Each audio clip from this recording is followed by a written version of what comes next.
Good morning all dear student. आज हम destructive interference विनाशी व्यतिकरण पढ़ेंगे। हम कल इंटरफेरेंस जो टॉपिक है बोर्ड एग्जाम की दृष्टि से इम्पोर्टेंट है वो हमने शुरू किया था। उसका जो फर्स्ट पार्ट है कंस्ट्रक्टिव इंटरफेरेंस संपोषी व्यतिकरण वो हमने कंप्लीट कर लिया था। आज हम डिस्ट्रक्टिव इंटरफेरेंस विनाशी व्यतिकरण पढ़ेंगे। ठीक है, तो जो व्यतिकरण है इंटरफेरेंस ऑफ लाइट है, उसमें दोनों जो इंटरफेरेंस है कंस्ट्रक्टिव इंटरफेरेंस और डिस्ट्रक्टिव इंटरफेरेंस, दोनों इंटरफेरेंस एक साथ एक्स होंगे। वो हम एक्सपेरिमेंटली प्रूव करेंगे, दोनों होंगे। ठीक है ना। कंस्ट्रक्टिव इंटरफेरेंस में हमने देखा था कि जो रिजल्टेड वेव होगी उसकी इंटेंसिटी और एम्पलीट्यूड क्या होगा, मैक्सिमम होगा। डिस्ट्रक्टिव इंटरफेरेंस विनाशी व्यतिकरण में क्या होगा वो हम देखते हैं। ठीक है, तो कंस्ट्रक्टिव इंटरफेरेंस कब होगा और डिस्ट्रक्टिव इंटरफेरेंस कब होगा ये डिपेंड करेगा कि जो टू लाइट वेव्स है वो सुपर इम्पोज होंगी, उनके बीच में जो फेज डिफरेंस है, कालांतर कितना है।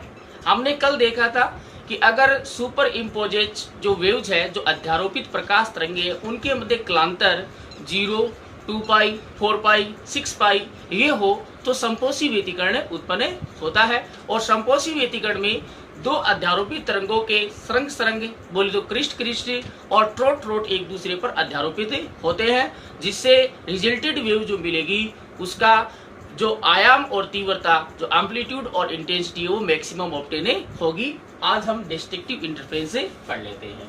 What is the destructive interference, इसकी डेफिनेशन देख लेते हैं पहले। क्या होता है डिस्ट्रक्टिव इंटरफेरेंस? व्हेन, लिखो, इंग्लिश मीडियम वाले बच्चे नोट करेंगे। When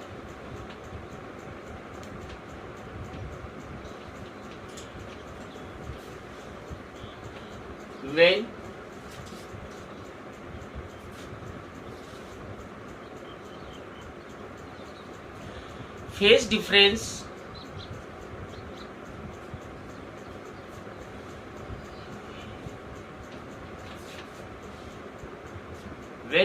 difference between the two superposed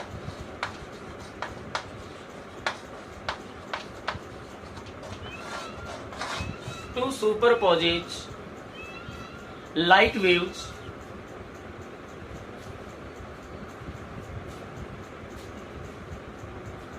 is a odd integer multiple of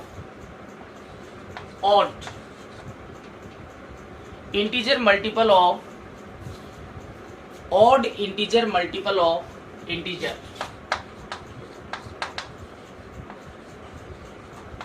odd integer multiple of pi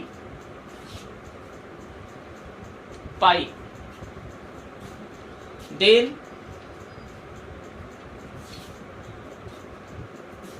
after the superposition of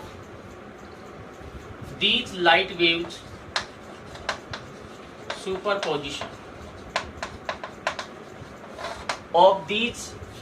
waves,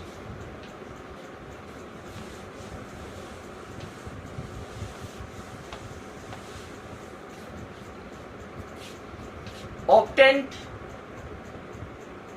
interference is called destructive interference. Obtained interference is called destructive interference.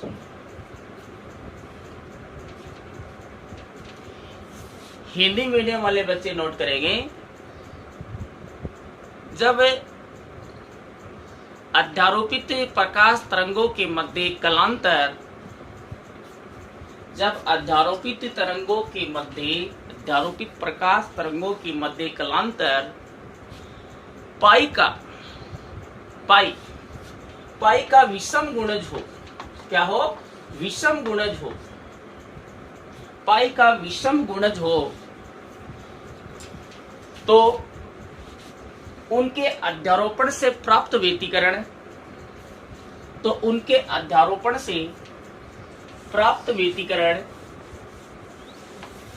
विनाशी व्यतिकरण कहलाता है। ठीक है। कलांतर जो होगा वो पाई का विषम गुणज होगा, odd multiple, odd integer multiple होगा। ओके, पाई के साथ ओड जो इंटीजर है, इंटीजर बोले तो 1 2 3 4 5 6, ओड इंटीजर बोले तो 1 3 5 7, ये पाई के साथ अगर मल्टीप्लाई है, अगर ये फेज डिफरेंस है, तब अपना कौन सा इंटरफेरेंस है, डेस्ट्रक्टिव इंटरफेरेंस से होगा। ठीक है ना। अगला आपको लिखना है एरो लगाकर, समझेंगे इसको डिटेल में हम। If phase difference between two superposes light waves, if a phase difference between two superposes light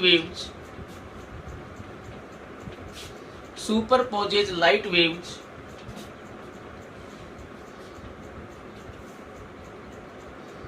is phi,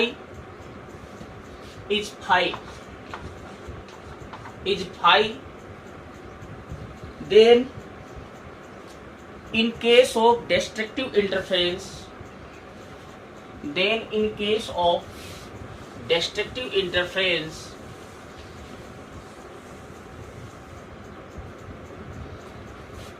arrow लगा लेना। फाई की जो वैल्यू होगी वो कितनी होगी, डिस्ट्रक्टिव इंटरफेरेंस में फेज डिफरेंस जो आएगा टू सुपर इम्पोजेज वेव के लिए, दो जो सुपर इम्पोजेज वेव्स है उनके बीच में, उनके मध्य फेज डिफरेंस कितना होगा, वो क्या होगा, पाई का ओड मल्टीपल है, ओड इंटीजर मल्टीपल होगा। बोले तो ओड इंटीजर बोले तो 1 3 5 7 9, ये ओड इंटीजर मल्टीपल होंगे। पाई के साथ ये मल्टीप्लाई अगर हो, जैसे ये नोट नहीं करना, ठीक है, जैसे 1 से मल्टीप्लाई किया पाई को तो पाई आ गया, 3 से मल्टीप्लाई किया तो 3 पाई आ गया, 5 से मल्टीप्लाई किया तो 5 पाई, 7 से मल्टीप्लाई किया तो 7 पाई। इस प्रकार से अगर पाई का क्या हो, पाई किसके साथ मल्टीप्लाई हो, ओड इंटीजर के साथ मल्टीप्लाई हो। अगर दो सुपर इम्पोजेज लाइट वेव के बीच में अगर फेज डिफरेंस इतना आता है, तब कौन सा इंटरफेरेंस होगा, डिस्ट्रक्टिव इंटरफेरेंस होगा, विनाशी व्यतिकरण होगा। संपोषी व्यतिकरण में हमने क्या देखा था, संपोषी व्यतिकरण कब उत्पन्न होगा, कंस्ट्रक्टिव इंटरफेरेंस कब प्रोड्यूस होता है, उसके लिए हमने देखा था फेज डिफरेंस क्या था, फेज डिफरेंस 0 2 पाई 4 पाई, ये हमने कल पढ़ा था। ठीक है ना। तो ये अगर दो सुपर इम्पोजेज वेव के बीच में इतना अगर फेज डिफरेंस है, पाई भी हो सकता है, 3 पाई भी हो सकता है, 5 पाई भी हो सकता है, इसमें से कोई सा भी होगा तो अपना कौन सा इंटरफेरेंस होगा, डिस्ट्रक्टिव इंटरफेरेंस होगा। ठीक है ना। अब इसको हम कंबाइंड रूप में ले सकते हैं, ठीक है ना। n के टर्म में कैसे लिखेंगे हम, इसको ऐसे लिख सकते हैं 2n-1 पाई, n के टर्म में इसको ऐसे लिख सकते हैं, इसको आपको याद रखना है। Okay, in case of destructive interference phi की वैल्यू है वो ये होगी, वेयर n की वैल्यू क्या होगी, देखो वेयर n इक्वल टू 1 2 3 4, ये ऐसे चलता जाएगा। ठीक है, आप ये वैल्यू इसमें पुट करके देख सकते हो, ये ऊपर वाली ही सीरीज आएगी। ठीक है, जैसे हम n इक्वल टू 1 पुट करते हैं,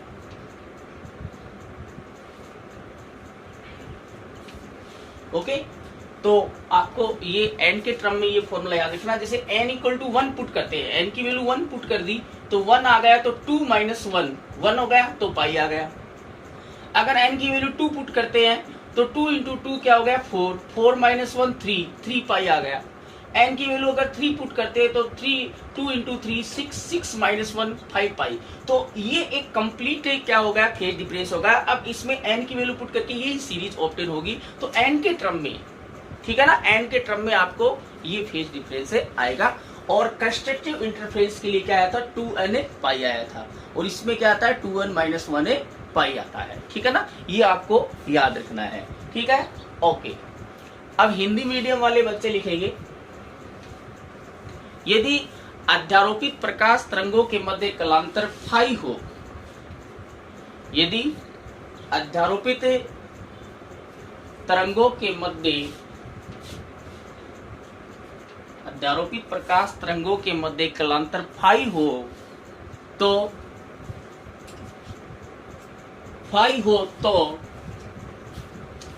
विनाशी व्यतिकरण की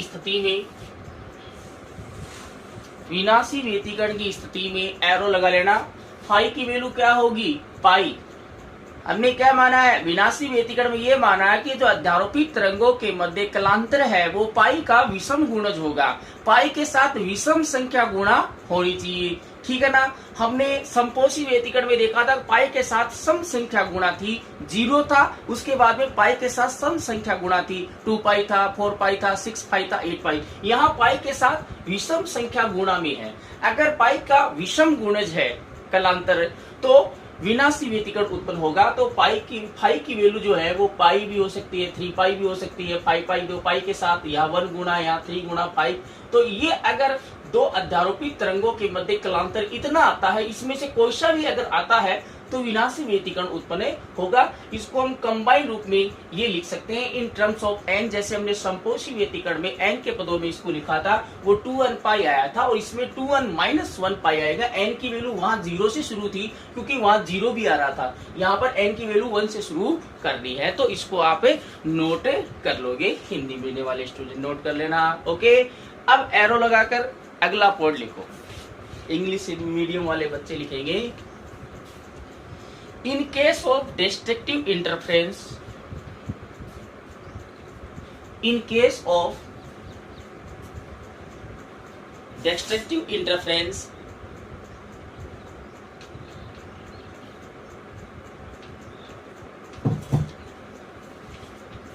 amplitude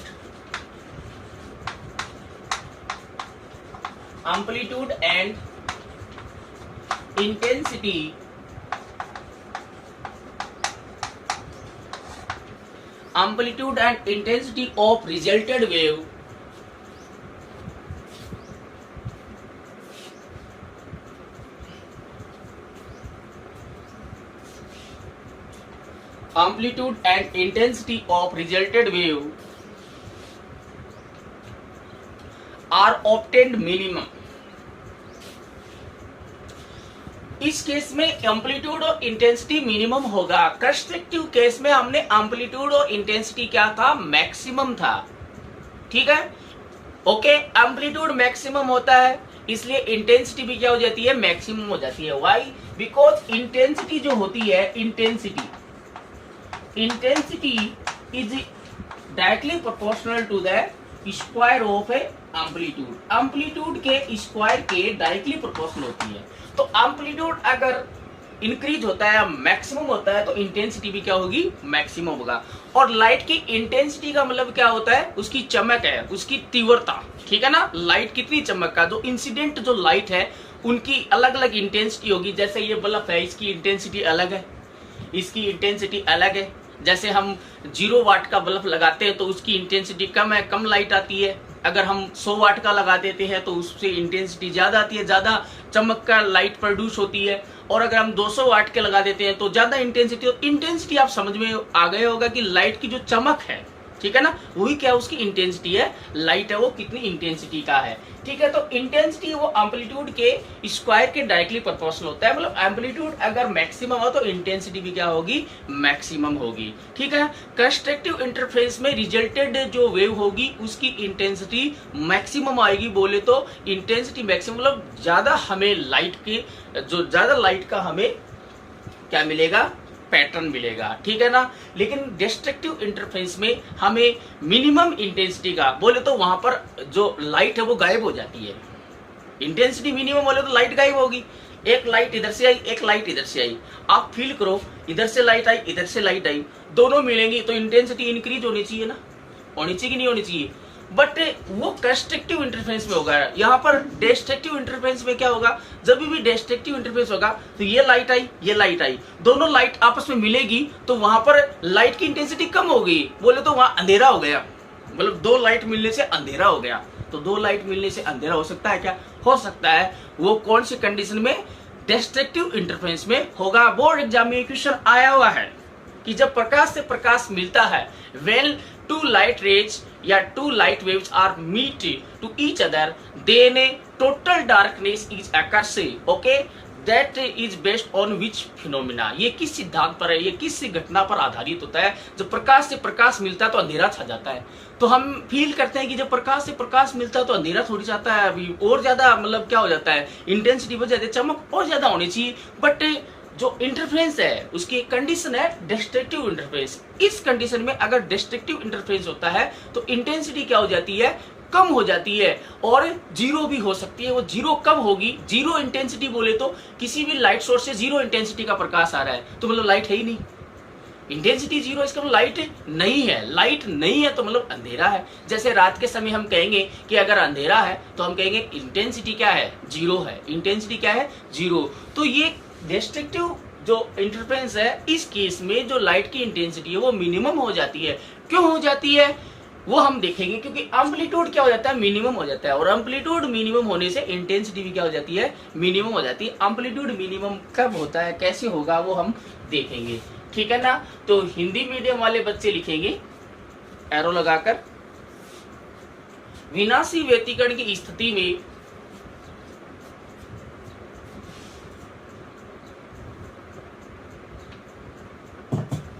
विनाशी व्यतिकरण की स्थिति में परिणामी तरंग का आयाम व तीव्रता अधिकतम प्राप्त होते हैं।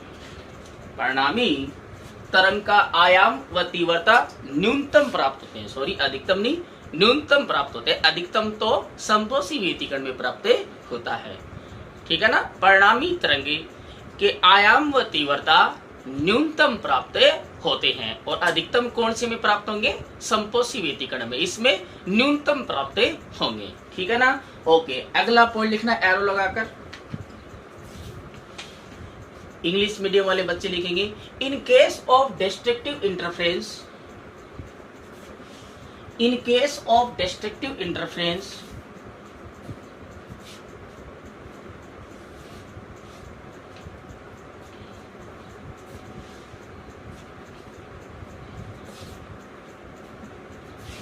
in case of destructive interference, Christophe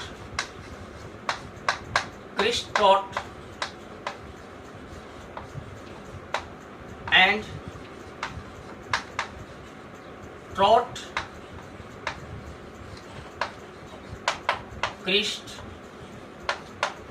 of two light waves,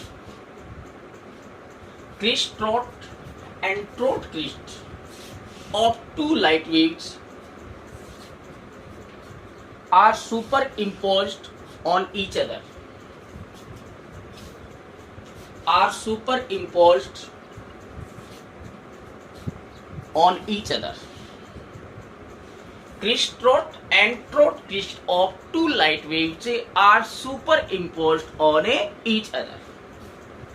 यही तो कॉन्सेप्ट है वो, तभी तो एम्पलीट्यूड मिनिमम हो जाता है, इंटेंसिटी मिनिमम हो जाती है।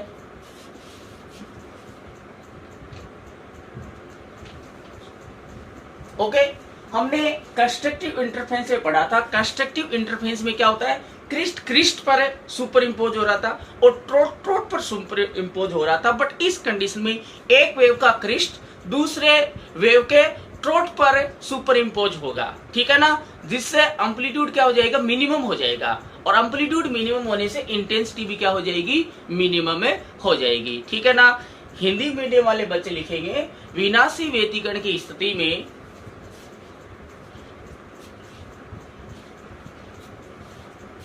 विनाशी व्यतिकरण की स्थिति में अध्यारोपित तरंगों के सरंगत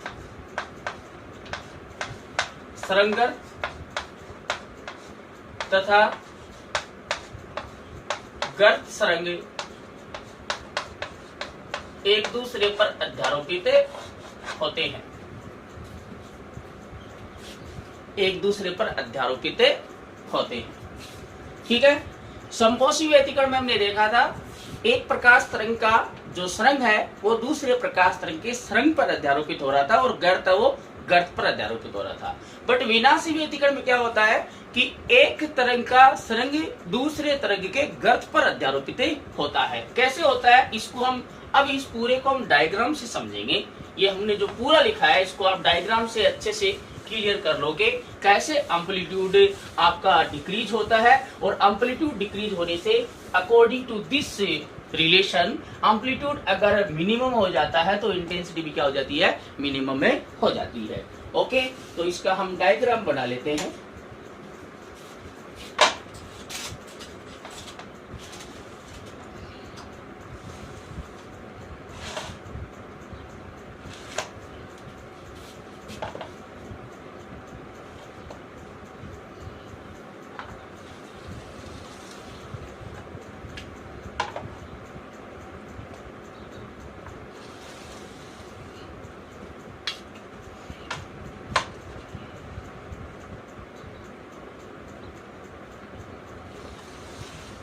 ऐसे हम 3 वेव लेंगे।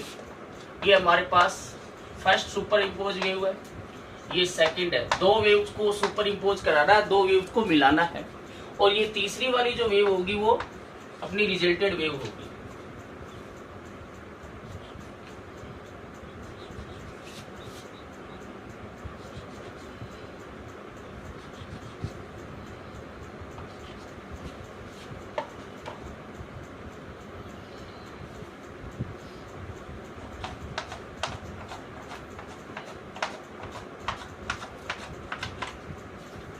ऐसे इक्वल डिस्टेंस पर ऐसे पॉइंट लगाकर इसे डॉटेड लाइन से ड्रॉ कर लो।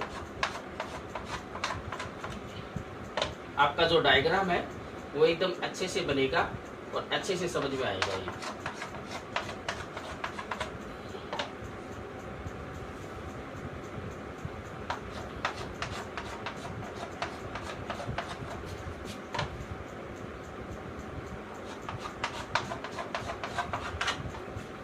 ओके, इसका ये फेज एंगल होगा φ1, इसका इस एक्स एक्स पर फेज एंगल होगा φ2 और इसका फेज एंगल होगा φ।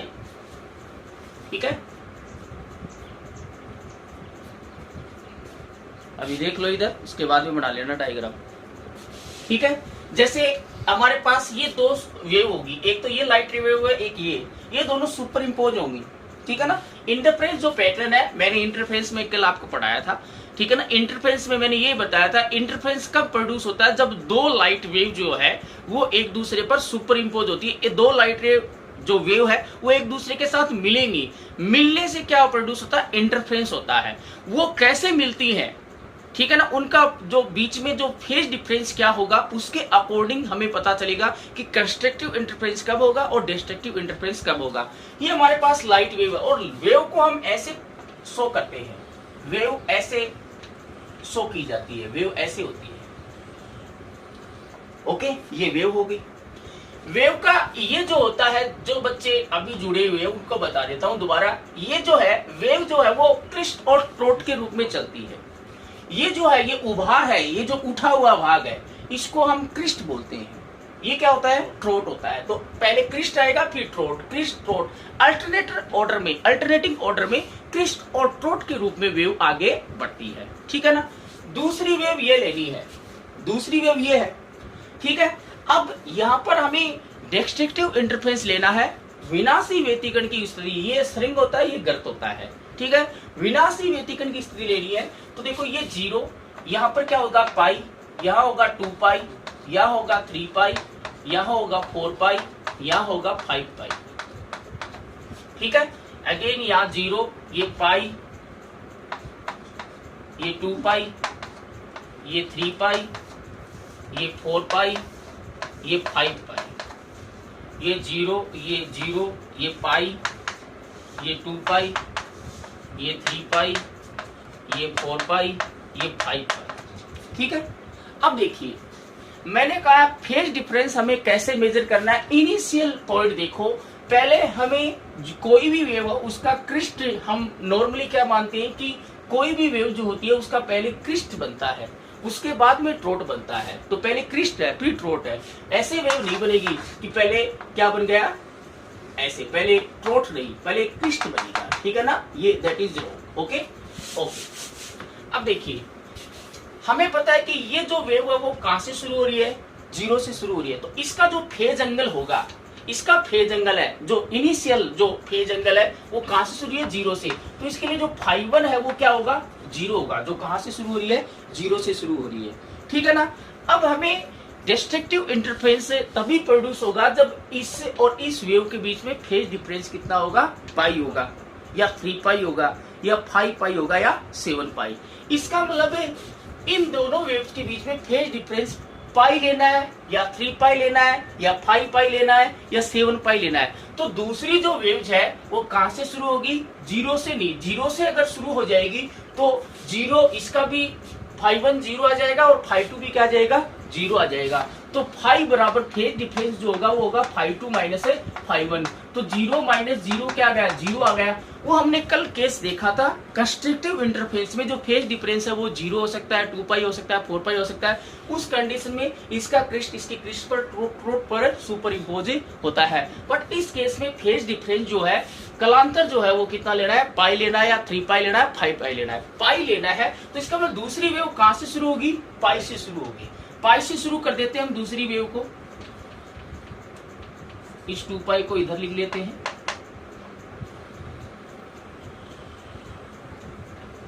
ऐसे शुरू होगी, चलेगी ऐसी, लेकिन शुरू कहां से होगी, पाई से शुरू होगी। ठीक है। अब देखो इसका जो इनिशियल जो है फेज एंगल वो जीरो है। ठीक है।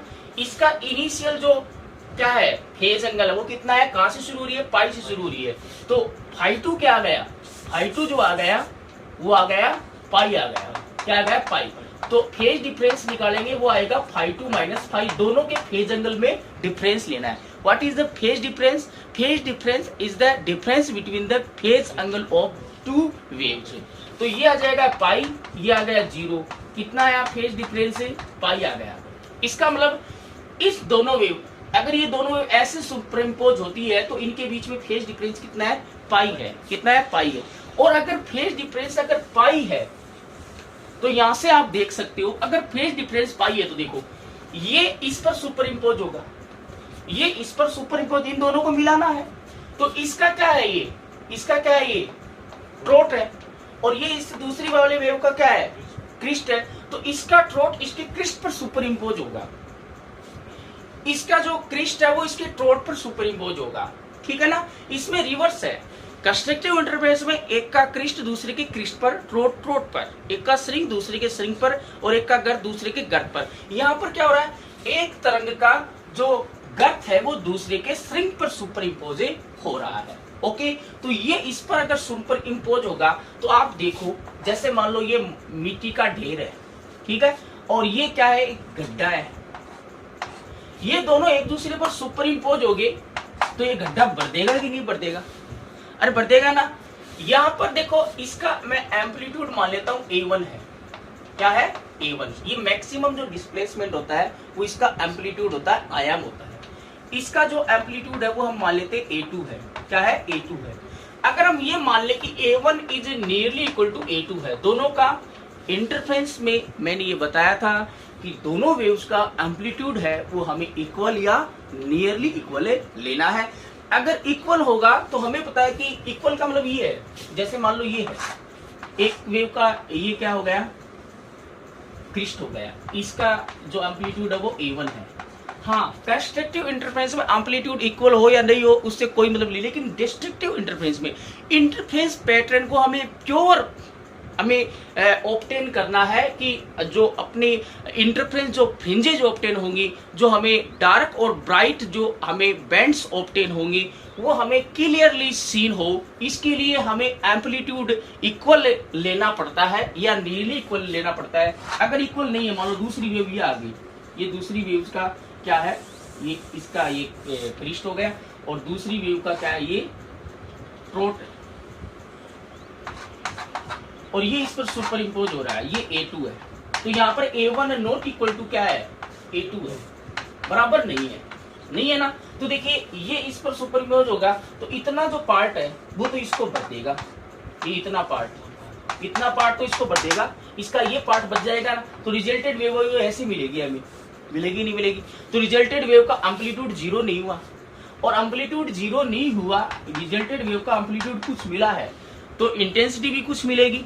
तो इसका मतलब है हमें डिस्ट्रक्टिव इंटरफेरेंस में इंटेंसिटी क्या ऑब्टेन करनी है, जीरो ऑब्टेन करनी है। और वो जीरो तभी होगी जब दोनों का एम्पलीट्यूड इक्वल हो। जैसे ये अपना एक पहली वेव का ये क्या हो गया, क्रिस्ट हो गया, ठीक है, और दूसरी वेव का क्या है, ये ट्रोट है, और दोनों का एम्पलीट्यूड क्या है, इक्वल है। ये भी ए है और ये भी क्या है, ए है। तो ये कंप्लीटली इसमें क्या आ जाएगा तो अपनी रिजल्टेड वेव यही आएगी ना। जैसे पूरी की पूरी मिट्टी इस गड्ढे में डाल दी तो एकदम समतल हो गया कि नहीं हो गया, हो गया ना। तो अब ये आएगा तो एम्पलीट्यूड क्या है, जीरो आ गया। रिजल्टेड एम्पलीट्यूड क्या है, जीरो है। मीन पोजीशन से मैक्सिमम डिस्प्लेसमेंट लेते हैं तो मीन पोजीशन पर ही आएगी वेव, तो जीरो आएगा। एम्पलीट्यूड जीरो आएगा तो इंटेंसिटी भी क्या आएगी, मैंने कहा intensity is directly proportional to the square of the amplitude. तो इंटेंसिटी क्या आएगी, इंटेंसिटी जो आएगी वो क्या आएगी, जीरो आएगी। इंटेंसिटी जीरो बोले तो वहां पर लाइट बिल्कुल भी नहीं है, बिल्कुल अंधेरा हो गया, टोटल डार्कनेस प्रोड्यूस ही हो गया। तो कंस्ट्रक्टिव इंटरफेरेंस में तो हमें जो लाइट की इंटेंसिटी वो मैक्सिमम मिलेगी, वहां पर तो हमें चमक दिखेगी, चमकीली पट्टी दिखेगी, ब्राइट आपको बैंड नजर आएगा, ठीक है। और जब एक डिस्ट्रक्टिव इंटरफेरेंस होगा तो वहां पर लाइट नहीं होगी, इंटेंसिटी जीरो होगी, तो वहां पर हमें एक ब्लैक पट्टी नजर आएगी। लाइट नहीं है तो ब्लैक ही तो नजर आएगा ना, तो ब्लैक। तो जो इंटरफेरेंस पैटर्न क्या है, interference pattern is the combination of the constructive and destructive interference. और इंटरफेरेंस में कंस्ट्रक्टिव और डिस्ट्रक्टिव इंटरफेरेंस अल्टरनेटर ऑर्डर में आते हैं। एक बार कंस्ट्रक्टिव हुआ फिर डिस्ट्रक्टिव, कंस्ट्रक्टिव डिस्ट्रक्टिव। तो कंस्ट्रक्टिव होगा वहां पर तो हमें ऐसे ब्राइट पट्टिका दिखेगी, मतलब यहाँ पर इंटेंसिटी क्या होगी, मैक्सिमम होगा, ठीक है ना। फिर क्या आ जाएगा, डिस्ट्रक्टिव, वहां पर इंटेंसिटी जीरो होगी तो हमें ब्लैक पट्टी नजर आएगी। फिर अगेन कंस्ट्रक्टिव इंटरफेरेंस तो हमें ब्राइट ऐसे पट्टी दिखेगी, ठीक है। फिर अगेन डिस्ट्रक्टिव इंटरफेरेंस तो यहाँ पर क्या आएगी, जीरो आ जाएगी। तो ऐसे आपको अल्टरनेटिंग ऑर्डर में ब्राइट डार्क, ब्राइट डार्क, चमकीली काली ऐसे पट्टी प्राप्त होती है पर्दे पर। और ये जो चमकीली और काली पट्टियों का जो ये पैटर्न है, इसी को हम क्या बोलते हैं, इंटरफेरेंस बोलते हैं। दैट मीन्स इंटरफेरेंस में कंस्ट्रक्टिव इंटरफेरेंस भी होता है और डिस्ट्रक्टिव इंटरफेरेंस होता है, दोनों का कॉम्बिनेशन होगा और वो अल्टरनेटिंग ऑर्डर में हमें मिलेंगे। कंस्ट्रक्टिव इंटरफेरेंस होगा तो वहां पर चमक बहुत अधिक, इंटेंसिटी मैक्सिमम होगी तो आपको चमकीली पट्टी दिखेगी, वहां पर लाइट मैक्सिमम दिखेगी, चमकता हुआ दिखेगा वो। और डिस्ट्रक्टिव इंटरफेरेंस होगा तो वहां पर हमें इंटेंसिटी जीरो हो जाएगी, और इंटेंसिटी जीरो हो जाएगी तो क्या हो जाएगा, वहां पर अंधेरा रहेगा और काली पट्टी दिखेगी। तो ऐसे आपको दिखेगा, ये आपको हम प्रैक्टिकल से भी हम देखेंगे इसको। तो ये समझ में आ गया। इस कंडीशन में देखो, अगर ये दोनों का एम्पलीट्यूड इक्वल है, ये हम यहाँ पर एम्पलीट्यूड इक्वल ले लेंगे, ठीक है, ये समझ में आ गया होगा। ये इस पर सुपर इम्पोज होगा तो रिजल्टेड वेव क्या मिलेगी आपको, रिजल्टेड वेव क्या मिलेगी, ये मिलेगी, ये तो मिलेगी ना। ये इसको भर देगा, ये इसको भर देगी, इसको भर देगा, तो ये रिजल्टेड वेव ही आएगी। रिजल्टेड वेव क्या आएगी हमारे पास, ये आएगी, ये रिजल्टेड वेव आएगी। इससे बना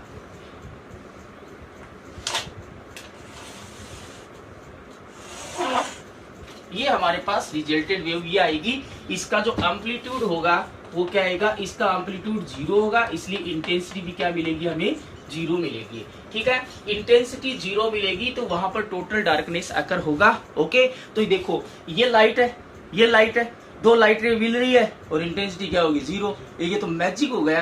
तो साइंस इज द मैजिक। आप फील करो इसको, आप एक्चुअल में अगर फील करते हो तो आप सोचोगे कि लाइट से लाइट मिली तो अंधेरा कैसे हो गया। भाई हो जाता है, इसमें डिस्ट्रक्टिव इंटरफेरेंस में हो जाता है। लाइट से लाइट है वो लाइट से मिलती है, बट इस केस में एक का ट्रोट दूसरे के क्रिस्ट पर मिलता है तो रिजल्टेड जो वेव होगी इसका एम्पलीट्यूड जीरो मिलेगा, और एम्पलीट्यूड जीरो मिलेगा तो इंटेंसिटी जीरो मिलेगी। और इंटेंसिटी अगर जीरो है तो लाइट नहीं है, टोटल डार्कनेस से प्रोड्यूस हो गया, ठीक है। तो इस डायग्राम को बना लो।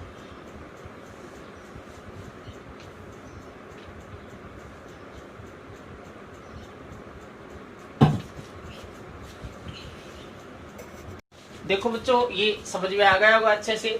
अब यहाँ पर हमने जो फेज डिफरेंस है वो हमने पाई लिया। आपने ये क्वेश्चन नहीं किया कि अगर 3 पाई फेज डिफरेंस हो तब क्या होगा। हमने डिस्ट्रक्टिव इंटरफेरेंस में विनाशी व्यतिकरण में ये देखा कि जो अध्यारोपित जो प्रकाश तरंगे हैं, सुपर इम्पोजेड जो लाइट वेव है, उनके बीच में जो फेज डिफरेंस है, कलांतर है, वो पाई, 3 पाई, 5 पाई ये होगा, तब क्या होगा, डिस्ट्रक्टिव विनाशी व्यतिकरण होगा। ओके, और उस कंडीशन में एक जो लाइट वेव है, एक प्रकाश तरंग का क्रिस्ट दूसरे के ट्रोट पर सुपर इम्पोज होता है। ओके, एक का सरंग दूसरे के गर्त पर सुपर इम्पोज होता है। तो आपने ये पूछा है कि सर अगर 3 पाई अगर फेज डिफरेंस हो तब क्या होगा, तो आप बहुत अच्छा क्वेश्चन पूछा आपने, बता देते हैं। अब देखो, अगर मान लो 3 पाई फेज डिफरेंस कब होगा, अगर मान लो ये दूसरे वाली लाइट रे है वो अगर 3 पाई से शुरू हो रही है, कहां से शुरू हो रही है, 3 पाई से, ठीक है ना, 3 पाई से शुरू हो रही है। देखो ये φ1 की वैल्यू क्या होगी, यहाँ से φ1 की वैल्यू कहां से शुरू हो रहा है, इसका फेज एंगल क्या होगा, इनिशियल फेज एंगल 0 डिग्री है, ठीक है ना, 0 हो गया। और ये दूसरी वाली वेव कहां से शुरू हो रही है, 3 पाई से शुरू हो रही है, तो इसका जो फेज एंगल होगा, इनिशियल फेज एंगल वो कितना हो गया, 3 पाई। तो फाई इज इक्वल टू क्या आ गया, φ2 माइनस φ1, बोले तो क्या आ गया, 3 पाई माइनस 0, तो क्या आ गया, 3 पाई आ गया।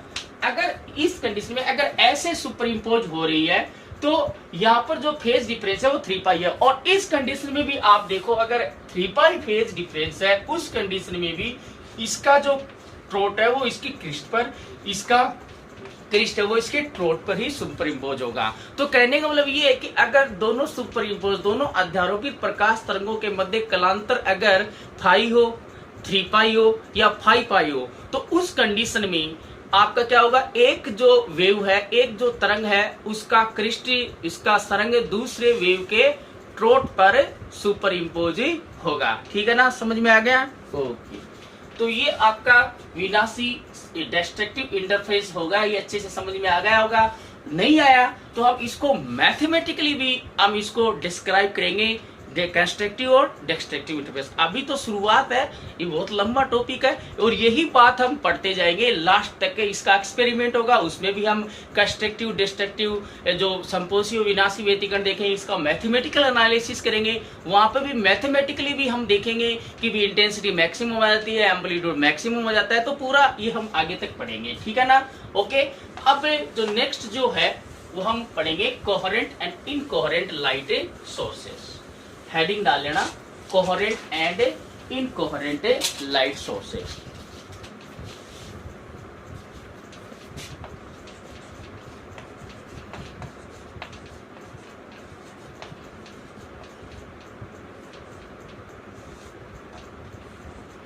कला संबंधी तथा अकला संबंधी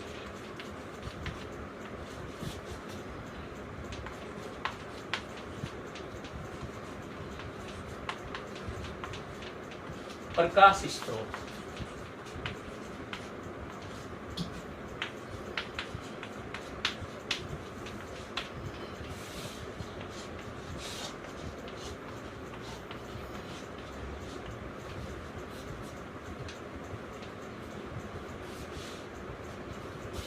इंपॉर्टेंट डेफिनेशन है ये, बोर्ड एग्जाम में पूछी जा सकती है। What is the coherent light source. Okay okay, तो ये इंटरफेरेंस का ही टॉपिक है। हमने देखा था कि इंटरफेरेंस तभी होगा जब सुपर इम्पोजेड जो वेव है, अध्यारोपित जो प्रकाश तरंगे, उनके मध्य कलांतर क्या रहे, नियत रहे। अगर कलांतर दो तरंगों के मध्य 0 है तो वो टाइम के रिस्पेक्ट में 0 ही रहना चाहिए, ये नहीं कि चेंज नहीं होना चाहिए। अगर चेंज होगा तो क्रिस्ट है वो क्रिस्ट पर और ट्रोट है वो ट्रोट पर सुपर इम्पोज नहीं होगा, तो वो चेंज नहीं होना चाहिए। तभी वो आपका जो इंटरफेरेंस पैटर्न है वो आपको क्लियर सीन होगा या क्लियरली ऑब्टेन होगा स्क्रीन पर। ठीक है ना। अगर मान लो फेज डिफरेंस है, अगर पाई है तो वो टाइम के रिस्पेक्ट में पाई ही रहना चाहिए, ये नहीं कि चेंज नहीं होना चाहिए। कभी पाई हो गया तो पाई रहना चाहिए, तभी आपका जो इंटरफेरेंस पैटर्न है वो क्लियर मिलेगा। बोले तो डिस्ट्रक्टिव इंटरफेरेंस में आपको एकदम ब्राइट नहीं, डार्क जो पट्टिका है, जो डार्क जो फ्रिंज है वो ऑब्टेन होगी। फ्रिंज क्या होती है हम इसको आगे देखेंगे, व्हाट इज द फ्रिंज। ठीक है, तो इसमें आप फर्स्ट हेडिंग डालना, पहले हम कोहेरेंट लाइट सोर्स पढ़ेंगे। What is the coherent light source.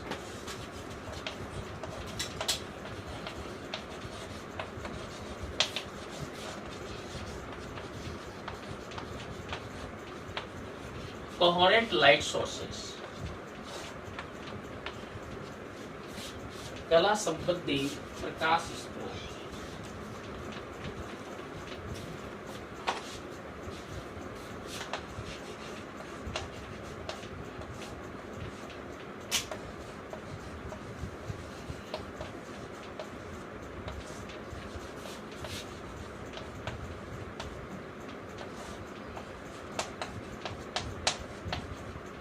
Definition ही है, कला संबंधी प्रकाश स्रोत क्या होते हैं। कला बोले तो कलांतर, संबंधी बोले तो कलांतर, उससे संबंध होगा, क्या होगा, कलांतर से रिलेटेड ही होगा, ठीक है ना।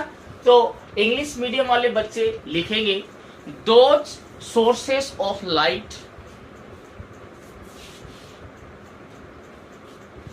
Those sources of A light, those sources of light which emit waves, which emit EMIT, emit बोले तो उत्सर्जित होना, which emit waves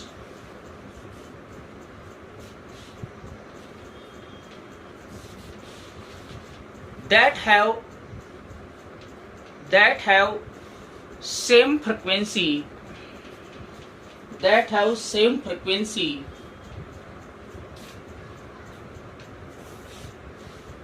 and constant phase difference with time, and constant phase difference with time,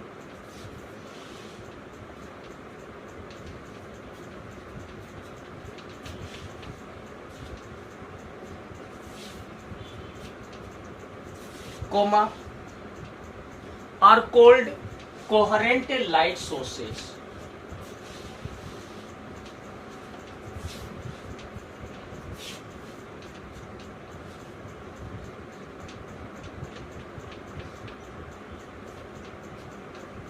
okay, अगला point arrow लगाकर example लिखना कि कौन से लाइट सोर्स है वो कोहेरेंट लाइट सोर्स होते हैं। एग्जाम्पल लिखना, एग्जाम्पल, एग्जाम्पल में लिखना laser light, laser light, laser light. Laser light आपने देखे होंगे जो खिलौने होते हैं, ठीक है, इसमें रेड कलर की लाइट प्रोड्यूस होती है ना, लेजर लाइट देखिए ना। ओके, तो दो लेजर लाइटों से हमें पता है कि कोहेरेंट लाइट सोर्स क्या होंगे, दो कोहेरेंट लाइट सोर्स से हमें इंटरफेस पैटर्न प्रोड्यूस करना है, तो हमें लाइट सोर्स कैसे चाहिए, कोहेरेंट लाइट सोर्स चाहिए, क्योंकि इंटरफेस के लिए एक कंडीशन है, स्पेशल कंडीशन हम आगे देखेंगे। इंटरफेस के लिए क्या क्या कंडीशन है, 8 कंडीशन है, वो 8 कंडीशन है, वो जब एक साथ ओबेड होंगी 8 कंडीशन, तभी इंटरफेस पैटर्न मिलेगा, अदरवाइज नहीं मिलेगा, ठीक है ना। तो इंटरफेस पैटर्न को प्राप्त करना आसान नहीं है, उसमें 8 कंडीशन एक साथ ओबेड होंगी तभी इंटरफेस पैटर्न मिलेगा, ठीक है ना। तो लेजर लाइट है वो एक इसका एग्जाम्पल हो गया। दो हम लेजर लाइट लेकर, एक लेजर लाइट ये, एक लेजर लाइट ये, इन दोनों लेजर लाइट से जो लाइट रे है उनको हम मीट करवा सकते हैं। मीट करवाएंगे तो हमें इंटरफेरेंस पैटर्न ऑब्टेन हो सकता है। तो लेजर लाइट को हम अप्रोक्सीमेटली कोहेरेंट लाइट सोर्स बोलते हैं। दो लेजर लाइटों से, दो लेजर लाइट सोर्स से हमें इंटरफेरेंस पैटर्न ऑब्टेन कर सकते हैं। मैं आपको प्रैक्टिकल जब करवाऊंगा तब आपको ऑब्टेन भी करवा के दिखाऊंगा कि लेजर अभी तो नहीं है यहाँ पर, लैब में जरूर है लेजर लाइट, ठीक है ना। तो आपको इंटरफेरेंस पैटर्न वहां पर आपको दिखाऊंगा कि अल्टरनेटिंग ऑर्डर में अपनी ब्राइट और डार्क जो फ्रिंजेज है, चमकीली और काली पट्टियां उसमें प्राप्त होंगी हमें, ठीक है ना। ओके, तो फ्रीक्वेंसी सेम होनी चाहिए। मैंने आपको बताया फ्रीक्वेंसी सेम होगी तभी क्या होगा, एक का क्रिस्ट दूसरे के ट्रोट पर कंप्लीटली सुपर इम्पोज होगा, या एक का क्रिस्ट दूसरे के क्रिस्ट पर, एक का ट्रोट दूसरे के ट्रोट पर कंप्लीटली सुपर इम्पोज होगा। अगर फ्रीक्वेंसी सेम नहीं होगी तो एक का क्रिस्ट दूसरे के ट्रोट पर कंप्लीटली सुपर इम्पोज नहीं होगा। तो हमें जो इंटरफेरेंस पैटर्न मिलेगा उसमें जो फ्रिंजेज मिलेगी वो हमें क्लियरली सीन नहीं होगी, इंटरफेरेंस पैटर्न वो क्लियरली आपको नहीं ऑब्टेन होगा, ठीक है ना। तो हमारे पास जो फर्स्ट कंडीशन यही है कि इंटरफेरेंस के लिए लाइट सोर्स कैसे होने चाहिए, कोहेरेंट लाइट सोर्स होने चाहिए। कोहेरेंट लाइट सोर्स का मतलब ये है कि उनसे जो लाइट वेव प्रोड्यूस होगी उन लाइट वेव्स की जो फ्रिक्वेंसी है वो तो सेम रहनी चाहिए, और उनके बीच में जो फेज डिफरेंस है, जो अगर हमने देखा था फेज डिफरेंस 0 है या 2 पाई है, 4 पाई है या पाई है, 3 पाई है, वो टाइम के रिस्पेक्ट में कांस्टेंट रहना चाहिए, चेंज नहीं होना चाहिए। अगर पाई है तो वो टाइम के रिस्पेक्ट में पाई ही चलता रहना चाहिए, ये नहीं कि आगे 2 पाई होगा फिर 3 पाई है। हाँ, अलग अलग केस में अलग अलग होंगे। कहीं पर जैसे यहाँ पर मीट हो रही है, यहाँ पाई हो रहा है, ऊपर जाके मीट हो रही है तो 2 पाई हो रहा है, ऊपर जाके मीट हो रही है 3 पाई, तो अलग अलग वो डिस्टेंस पर आपको डिपेंड करेगा। ठीक है ना? Okay okay. अगला पॉइंट लिखना एरो लगाकर।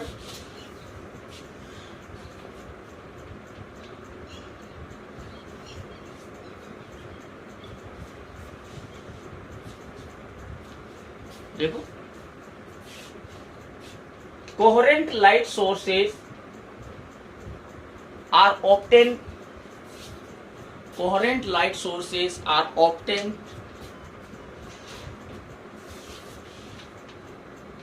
by following two methods. इन दो मेथड से हम क्या कोहेरेंट लाइट सोर्स प्रोड्यूस कर सकते हैं। ठीक है,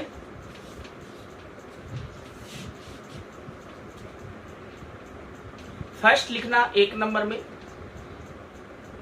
bye amplitude division method. By amplitude division method,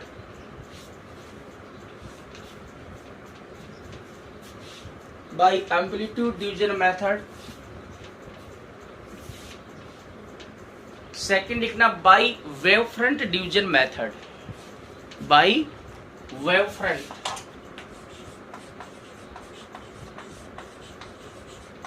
division method. Wave front हम पहले ही पढ़ चुके हैं, टाइप्स ऑफ वेव फ्रंट भी पढ़ा था, हमने टॉपिक पहले ही पढ़ लिया।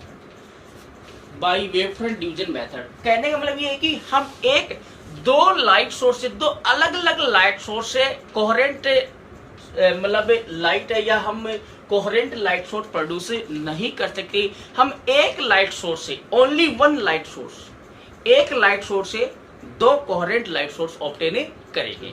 ठीक है ना? कैसे? या तो हम जो एक लाइट सोर्स होगा उससे जो लाइट प्रोड्यूस हो रही है, जो वेव प्रोड्यूस हो रही है, उस वेव के एम्पलीट्यूड को दो पार्ट में डिवाइड कर देंगे, और वो दोनों वेव इंसिडेंट होंगी तो हमें दो मिल जाएंगे। एक लाइट सोर्स के दो लाइट सोर्स हो गए एम्पलीट्यूड डिवाइड करके उनके। ठीक है ना?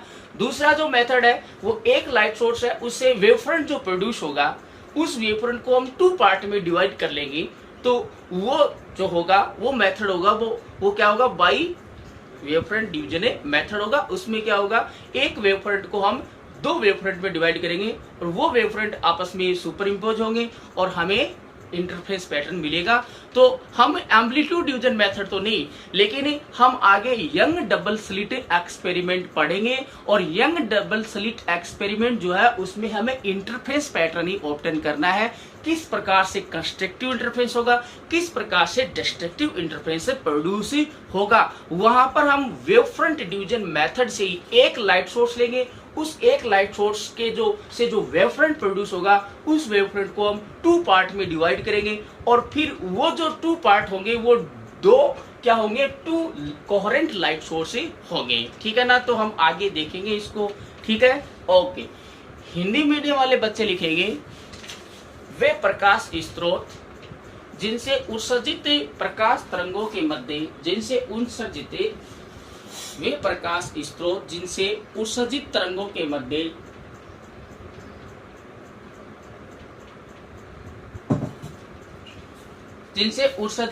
के मध्य कालांतर समय के साथ नियत रहे,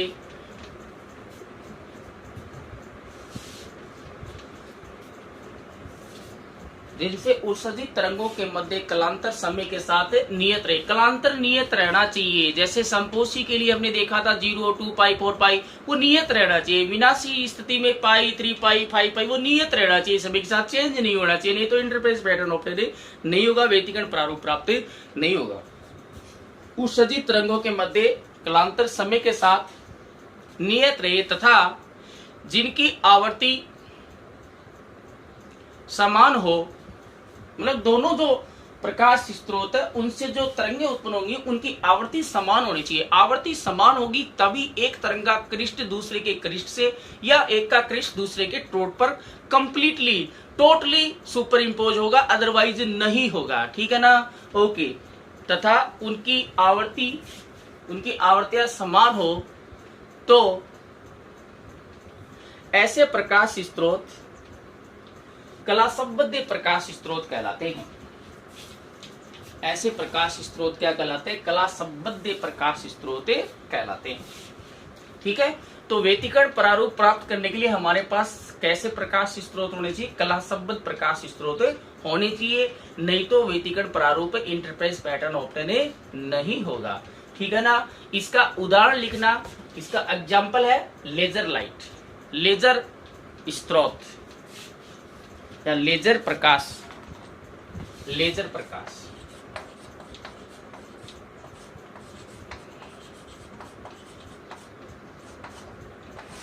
लेजर प्रकाश, तो लेजर आपने देखी होगी जो खिलौने होते हैं उससे देखो रेड लाइट, लाल कलर की जो लाइट रे प्रोड्यूस होती है उसको हम लेजर लाइट ही बोलते हैं। ठीक है ना? Okay okay. एरो लगा के नीचे लिखो। किसी एक प्रकाश स्रोत से दो कलासंबद्ध स्रोत प्राप्त किए जा सकते हैं। किसी एक प्रकाश स्रोत से दो कलासंबद्ध प्रकाश स्रोत प्राप्त किए जा सकते हैं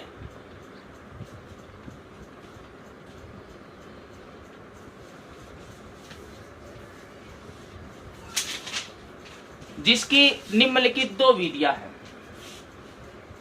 दो विधियों से हम एक प्रकाश स्रोत से दो कलासंबद्ध प्रकाश स्रोत प्राप्त कर सकते हैं जिसकी निम्नलिखित दो विधियां हैं। एरो लगा लेना, नीचे एक नंबर में लिखो आयाम के विभाजन द्वारा, आयाम के विभाजन द्वारा। एक नंबर में लिखना आयाम के विभाजन द्वारा, दो नंबर में लिखना तरंगाकर के विभाजन द्वारा। एक नंबर में लिखना आयाम के विभाजन द्वारा और दूसरे में लिखना तरंगाकर के विभाजन द्वारा। तो हम किसी एक प्रकाश स्रोत से दो कलासंबद्ध प्रकाश स्रोत प्राप्त कर सकते हैं। एक प्रकाश स्रोत से जो तरंग उत्पन्न होगी उसके आयाम को दो भागों में बांटकर हम दो कलासंबद्ध प्रकाश स्रोत प्राप्त कर सकते हैं।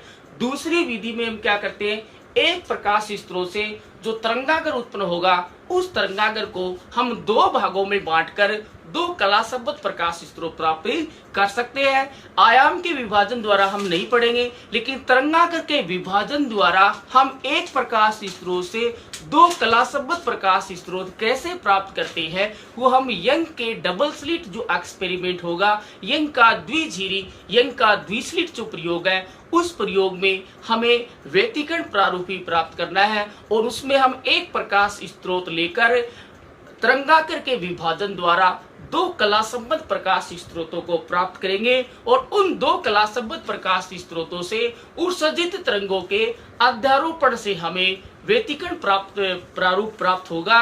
वहां पर हम देखेंगे कहीं पर तो संपोषी व्यतिकरण मिलेगा, कहीं पर विनाशी व्यतिकरण मिलेगा। तो पर्दे पर हमें अल्टरनेटिंग ऑर्डर में क्रमागत हमें क्या एकांतर क्रम में हमें चमकीली काली, चमकीली काली, चमकीली काली ऐसे पट्टिकाएं प्राप्त होंगी। जहां पर चमकीली पट्टिका होगी वहां पर तीव्रता अधिकतम है, बोले तो वहां पर संपोषी व्यतिकरण होगा, कंस्ट्रक्टिव इंटरफेरेंस होगा। और उसके आगे जो जस्ट उसके अल्टरनेटिंग ऑर्डर में एकांतर क्या आएगी, काली पट्टिका होगी। काली पट्टिका बोले तो काला है तो बोले वहां पर प्रकाश नहीं है, बोले तो इंटेंसिटी जीरो है। और इंटेंसिटी जीरो कहां पर होगी, तीव्रता जीरो कहां होगी, विनाशी व्यतिकरण में, वहां पर विनाशी व्यतिकरण उत्पन्न होगा। तो पर्दे पर हमें अल्टरनेटिंग ऑर्डर में एकांतर क्रम में काली चमकीली ऐसे पट्टियां प्राप्त होंगी। ठीक है ना? इन काली चमकीली पट्टियों के इस समूह को ही हम इंटरफेरेंस बोलते हैं, व्यतिकरण बोलते हैं। वो कैसे उत्पन्न होगा, कैसे प्राप्त होगा, हम आगे देखेंगे। इसको रेड डायग्राम से समझेंगे, बहुत अच्छे से समझाएंगे इसको। ठीक है ना? ओके। अब सेकंड एडिंग डालना, 2 नंबर एडिंग डालना, अकलासंबद्ध प्रकाश स्रोत, incoherent light sources. English medium वाले बच्चे सेकंड एडिंग डालना, incoherent light sources.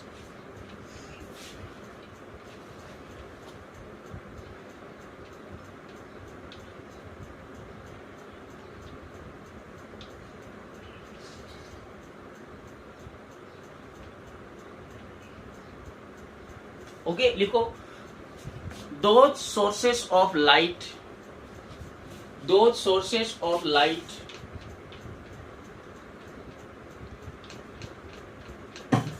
those sources of light which emit waves, which emit waves that have random frequency, that have random frequency and random phase difference with time,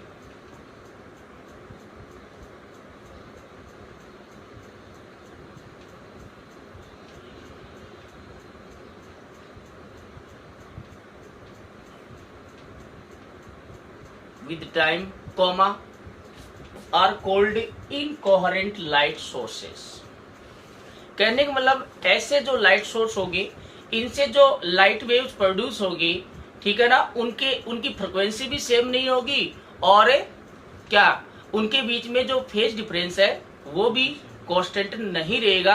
तो ऐसे अगर light source होंगे तो उनसे हम interference pattern obtain नहीं कर सकते, ठीक है ना। इनकोहेरेंट लाइट सोर्स होंगे तो उनसे हम इंटरफेरेंस ऑब्टेन नहीं कर सकते, ठीक है ना। एग्जाम्पल लिखना है, इसके एग्जाम्पल क्या है वो देखते हैं। कौन से सोर्स है वो इनकोहेरेंट सोर्स होते हैं। तो जितने भी आप लाइट सोर्स देखते हो इस नेचर में, आपने लाइट सोर्स देखे होंगे, देखे हैं क्या? जैसे सन है, लाइट सोर्स है, वो नेचुरल लाइट सोर्स हो गया। जैसे बल्ब हो गया, आपका ट्यूबलाइट हो गया, मोमबत्ती हो गया, ऑल क्या है? लाइट सोर्स है। ये सारे के सारे लाइट सोर्स क्या होते हैं? ये सारे के सारे लाइट सोर्स है इनकोहेरेंट लाइट सोर्स होते हैं। कहने का मतलब अगर हम दो बल्ब से लाइट रे ऐसे प्रोड्यूस हुई और दो बल्ब से जो लाइट वेव जाएंगी वो मिलेंगी तो इंटरफेरेंस ऑब्टेन नहीं होगा, ठीक है ना। एग्जाम्पल लिखना, all light sources like, all light sources like sun, comma bulb,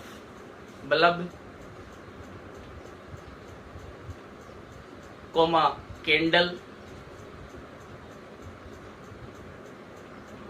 comma lamp, etc. are incoherent light sources। ये सारे इनकोहेरेंट लाइट सोर्सेस होते हैं।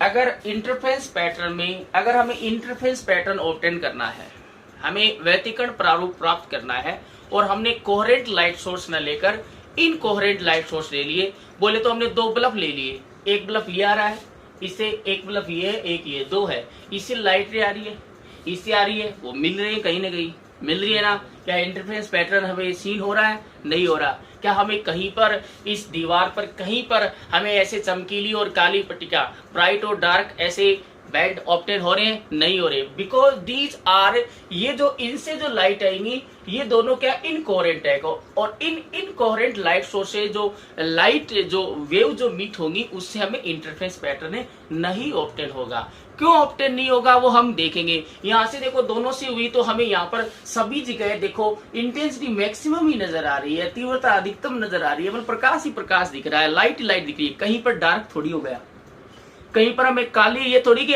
कहीं अंधेरा हो गया, नहीं हो रहा है, because these are incoherent light source. Coherent light source होंगे तभी इंटरफेरेंस व्यतिकरण प्रारूप प्राप्त होगा, ठीक है ना। कैसे होगा वो हम आगे देखेंगे। इससे हमें हाँ पूरा का पूरा क्या है, पूरा का पूरा इंटेंसिटी मैक्सिमम ही है, ये इससे मिल रहा है इंटेंसिटी मैक्सिमम है, बट अंधेरा नहीं है, ठीक है ना। तो इंटरफेरेंस जो पैटर्न है व्यतिकरण तो तभी होगा जब आपका अल्टरनेटिव ऑर्डर में कहीं ज्यादा प्रकाश हो, कहीं अंधेरा हो, प्रकाश हो अंधेरा हो, तभी वो इंटरफेरेंस पैटर्न होगा। पूरा ही पूरा अगर प्रकाश है सभी जगह तो वो इंटरफेरेंस पैटर्न नहीं होगा, पूरा ही पूरा अंधेरा है तो भी इंटरफेरेंस पैटर्न नहीं होगा। अल्टरनेटिव ऑर्डर में आपका काली चमकीली ऐसे आपकी फ्रिंजेज ऑब्टेन होनी चाहिए। कैसे होंगी वो हम देखेंगे। तो इनकोहेरेंट लाइट सोर्स से इंटरफेरेंस पैटर्न प्राप्त नहीं होगा।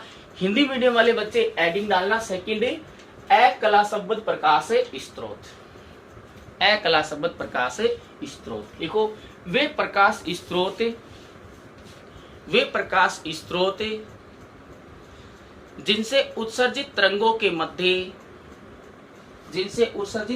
के मध्य कालांतर समय के साथ परिवर्तित हो,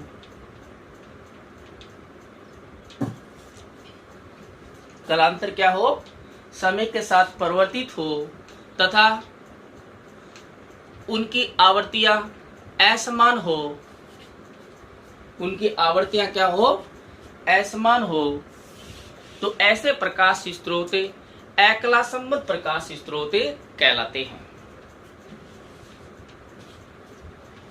ऐसे प्रकाश स्रोत क्या कहलाते हैं, अकलासंबद्ध प्रकाश स्रोत कहलाते हैं। इसके उदाहरण लिखना।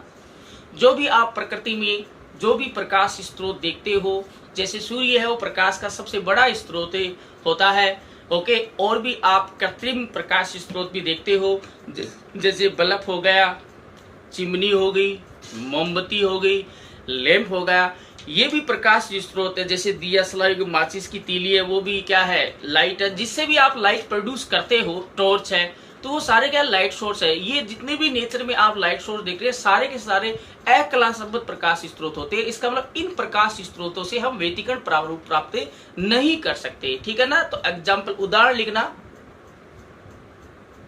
सभी प्रकाश स्रोत जैसे सूर्य, बल्ब, मोमबत्ती, लैंप आदि अकलासंबद्ध प्रकाश स्रोत होते हैं। आदि क्या होते हैं, अकलासंबद्ध प्रकाश स्रोत होते हैं। जैसे आप देखो कि मैंने एक बल्ब ये पकड़ लिया, एक बल्ब ये पकड़ लिया, इससे भी लाइट आ रही है, इससे भी वेव आ रही है, दोनों कहीं पर न कहीं पर मीट होंगी। जैसे हम एक ही कमरे में दो बल्ब है, ठीक है ना, तो उन दोनों बल्ब से जो लाइट वेव आ रही है, जो प्रकाश तरंग आ रही है, वो कहीं पर मिलेगी कि नहीं मिलेगी, मिल रही है ना। तो मिल रही है, तो हमें पूरे कमरे में ये है कि एक बल्ब से हम क्या है, इंटेंसिटी कम नजर आती है। दो बल्ब जलाते तो कमरे में ज्यादा प्रकाश आ जाएगा, नहीं आ जाएगा, आ जाएगा, नहीं आ जाएगा। इसका मतलब इंटेंसिटी इंक्रीज हो गई। बोलो तो कंस्ट्रक्टिव इंटरफेरेंस हो रहा है, ठीक है ना। एक बल्ब से वेव आ रही है, दूसरे से भी आ रही है, दोनों आपस में मिल रही है और इंटेंसिटी इंक्रीज हो गई। बट कंस्ट्रक्टिव इंटरफेरेंस हो रहा है, पर डिस्ट्रक्टिव नहीं मिलेगा आपको। क्या विनाशी व्यतिकरण मिलता है? ऐसे थोड़ी मिलता है कि कमरे में कहीं पर अंधेरा हो गया, नहीं हुआ। हमें जो अगर हम अकलासंबद्ध इनकोरेंट लाइट सोर्स अगर यूज में लेते हैं इंटरफेरेंस में, व्यतिकरण में, तो हमें पर्दे पर एक समान तीव्रता का प्रकाश दिखेगा, पूरा पर्दा ही चमकीला ही दिखेगा, बीच में काली पट्टी का नहीं दिखेगी। इंटरफेरेंस ऑब्टेन नहीं होगा, व्यतिकरण प्राप्त नहीं होगा। तो व्यतिकरण प्राप्त करने के लिए हमारे पास प्रकाश स्रोत कैसे होने चाहिए, कोहेरेंट लाइट सोर्स होने चाहिए, कलासंबद्ध प्रकाश स्रोत होने चाहिए। और कलासंबद्ध प्रकाश स्रोत प्राप्त करने की हमारे पास दो विधियां हैं, और इन दोनों विधियों में से एक जो विधि है, ठीक है, कौन सी विधि, by wave front division method, तरंगाकर के विभाजन द्वारा, इसको हम आगे काम में लेकर दो कलासंबद्ध प्रकाश स्रोत प्राप्त करेंगे। और उन कलासंबद्ध प्रकाश स्रोतों से, उन कोहेरेंट लाइट सोर्स से जो लाइट वेव जो इमिट होगी, उनके सुपर इम्पोजिशन से, उनके अध्यारोपण से हमें पर्दे पर क्या चमकीली और काली, डार्क और ब्राइट जो बैंड्स है, जो फ्रिंजेज है, उन बैंड्स को हम फ्रिंजेज बोलते हैं, ठीक है ना। वो हम आगे देखेंगे फ्रिंजेज क्या होती है, ठीक है, वो हम ऑब्टेन करते हैं, ठीक है ना। तो थैंक यू, आज के लिए इतना बहुत है, ठीक है, ओके।